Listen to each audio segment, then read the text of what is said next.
আজকে কেন নারায়ণগঞ্জকে অশান্ত করার জন্য এই ধরনের অভিযান? এই নারায়ণগঞ্জের জনপদকে সন্ত্রাসীদের হাত থেকে রক্ষা করেছে মেয়র আইবি। আমি এই মুহূর্তে দাঁড়িয়ে আছি সাবেক মেয়র ডাক্তার সেলিন হায়াৎ আইভির বাসভবনের মূল ফটকে।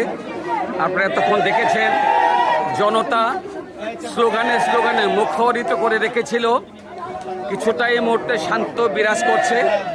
তাদের একটাই কথা, আমাদের মেয়র আইবিকে এখান থেকে কোন অবস্থাতেই নিয়ে যেতে দেব না। তারা বুক চিতিয়ে তাকে রক্ষা করবেন। কোনো অবস্থাতে পুলিশের হাতে যাতে